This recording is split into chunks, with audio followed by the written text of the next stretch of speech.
If you've clicked on this video, then that means you're probably looking to get better guitar tones at home, which also means you're probably engineering yourself, which presents a few problems. And I promise that if you watch all the details shared in this video, you're going to get better guitar tones. It's gonna be easier. Your productions are ultimately gonna sound tighter, cleaner, better. Whether you're miking a real amp or using a guitar sim, it won't matter. Your productions are gonna sound better after this video.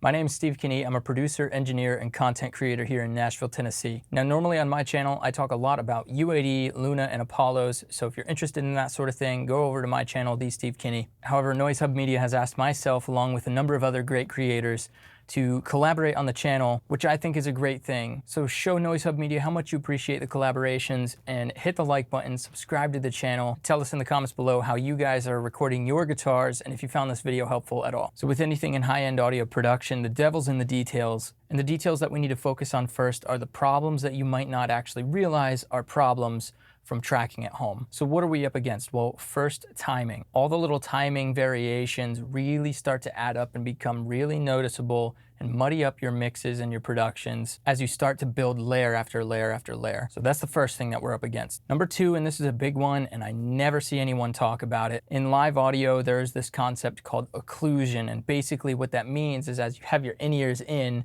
and you start to sing, your body is vibrating or your guitar is vibrating, and that vibration travels through your inner ear bones. And because of this, your tone gets really impacted. And if you make decisions based around what you're hearing, based off the vibrations you're hearing, you're totally fighting against yourself. You're swimming upstream. So now the studio at home is a little bit of a different environment. You're using likely headphones rather than in-ear monitors, but you're still dealing with things like bleed and occlusion from the headphones, you know, kind of covering your ears and whatnot. And while you're playing your guitar with headphones on, you can feel that vibration much the same, and that's gonna add like little bits of bass response, things like that, and it's gonna impact what you do while you're trying to set your tone. And then if you bring in a live amp into the equation, maybe you've got it in another room and you've cranked it, you're still hearing a bit of that bleed. And then if you're trying to, you know, play the guitar, move a position of a mic, I mean, like that's just, you're doing too many things at once. So to fix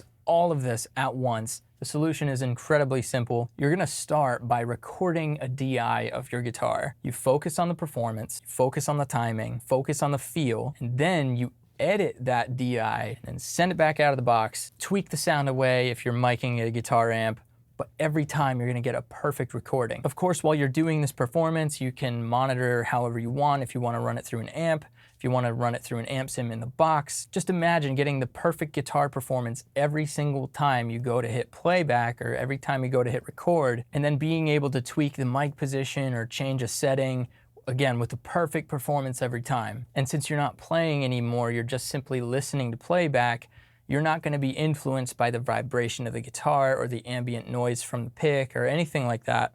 You're gonna get more accurate tones, you're gonna really be able to position the mic exactly where you want it, etc. Now, in order to pull this method off, you're probably gonna need a few tools. You might already have them already. So let's talk about it. So first, if you're attempting to mic your amp, and have a real amp, you're gonna need two things. First, you're gonna need some sort of interface that's gonna allow you to send audio back out of your computer. Basically, any interface at all today allows you to do this. Even the little 2-channel interfaces can now do this thanks to a device from Radial, where you can actually use the headphone output to send a signal back out, which is really cool. So that's gonna be like the bare bones minimum. Of course, you're also gonna need an amp and mics, but I'm assuming you already have that. And then secondly, you're gonna need some sort of reamp box, as I just mentioned. This is gonna allow you to take your line level signal coming out of your interface, convert it back to a high impedance or high Z signal level, which is what your amp or your guitar pedals are expecting to see. Now, all of this becomes wildly simple if you are just working simply in the box. All that you really need is to just take a DI. Most interfaces these days have some sort of high Z direct input, so you might not even need a DI box depending on what interface you have.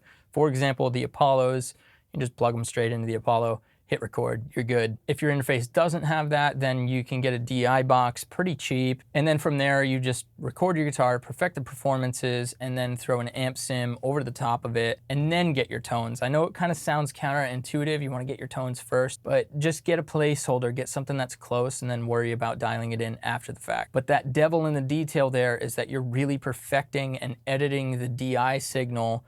You're time warping it, you're cutting it to the grid, you're making it perfect so that when you add that tone on top, it's locked in, it's tight. Now that we've got a good understanding of what we're actually doing here, let's take a look at this in action. All right, so in our tracking example, we've got two different methods, and I'll just real quick show you method one, which is using a DI. Really, in a pinch, you could do this with something like an HX Stomp or some sort of stereo out pedal. Again, so long as you have an interface that has a high Z port, which I do, but if you had a DI, it'd be very similar. You'd be plugging your guitar into the DI and then splitting the signal to one to go to your interface, and then two, the other signal would be going right to your amp. Now, of course, for me, I like to monitor my signal just using like amplitude, so I'm just gonna plug directly in and then just start laying down some tracks. Works for me because we're just gonna do a simple rock thing. So let's count this thing off and hit it.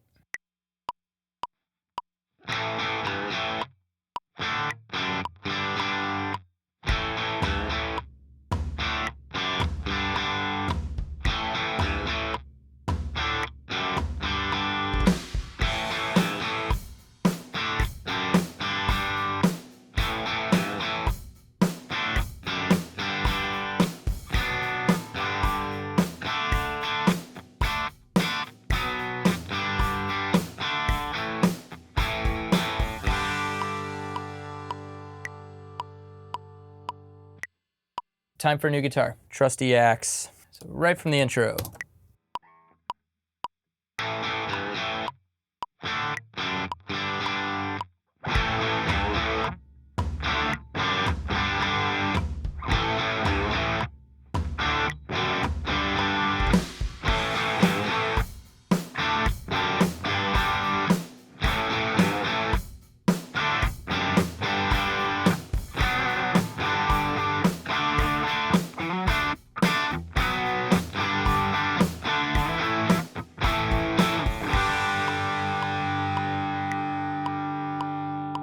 Again, we're gonna touch on the editing all in just a second.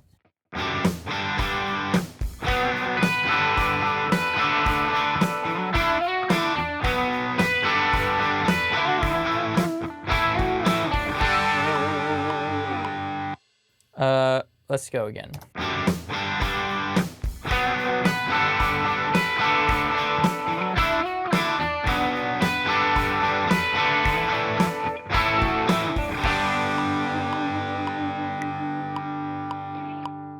Okay, so there's definitely some editing that we'll have to do on that. Of course, I could always retract that, but the point is to show you what you would do if you were to edit this stuff. So let's take this track and make it a little better. All right, so the first things first, let's take a look at these guys and what you would do here. First thing is this guy. Let's make this bigger. So you can see it's just slightly delayed and it's kind of consistent.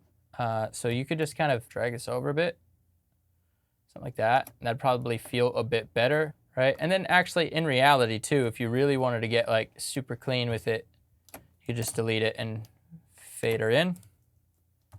Delete this noise, fade her out.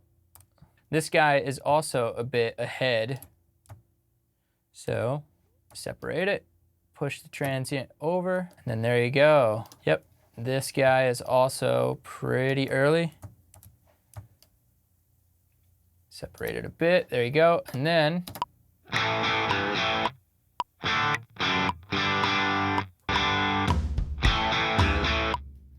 yeah, I get way better on the beat once the drums kind of come in. I can feel it more. All right, this one was a bit wonky. Let's look at this.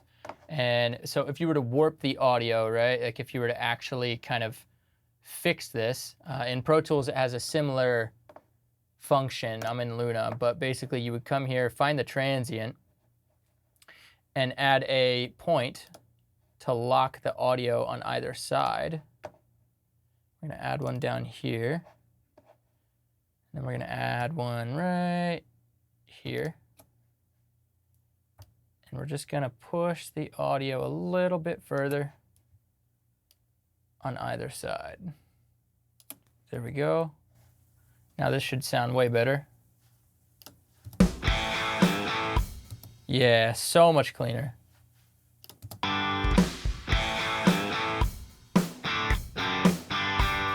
Sometimes you can get away with just slicing the audio and moving it. Other times, if it's in between something, you kind of want to fix it using these kind of warp functions. And the thing with warping audio is that if it's just the clean guitar DI, running that edited sound through an amp and then adding the distortion and effects and whatnot is going to sound so much more natural than recording your signal with all the harmonics and saturation and then trying to do the same function. So taking the DI and doing it that way, immediately better.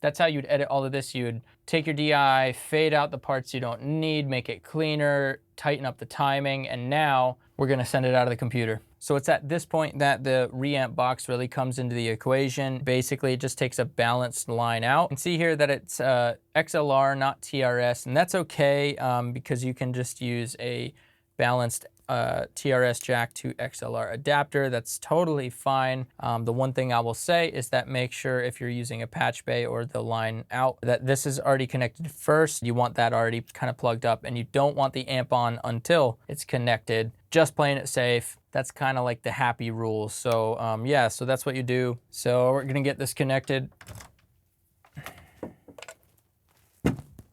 And then we'd put it through our amp. All right, once you've got your reamp box connected there, what you're gonna wanna do is come into your DAW. You can do this in pretty much any DAW, and you're gonna send the audio out to one of the outputs, whichever output your device is connected to. You can do this from a send, or you can do this from the direct output on the track. We're gonna choose line outputs 1 and 2. We're gonna give it unity gain, and then we're gonna make sure it's pre-fader as well. And then last thing, you wanna make sure that this amp sound is off. And then there you go. So if I hit play, it should be coming through.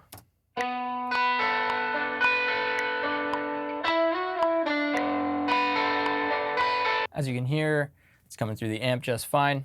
And then if you're doing this in the box, right, you don't need to send anything out. So we'll get rid of that send, and then what we'll do is we'll just choose another amp sim. You just start to build your tone. And one thing that I really like about Amplitude, and this is just a shout out to Amplitude, is all of the different models of real amps. So you can really kind of treat your signal like you would in real life. That makes it really easy if you're a guitar player. Actually, as a matter of fact, I have a Jet City 20 right here, and they've modeled this exact amp. So I use this model all the time. I think it's a lot of fun to do, but anyways, you get the idea. What we've done is we've recorded the perfect guitar performance, then we've taken that perfect guitar performance and then we've fine-tuned it with the timing, and now we're searching for the tone that we really want, and we don't have to worry about our ears being influenced from our playing, from feeling the vibration of the guitar, and we have the flexibility to make this relative to our track rather than just coming up with some choice on the front side. All right, so if you've made it this far into the video, you should definitely have a much better understanding of what it takes to make these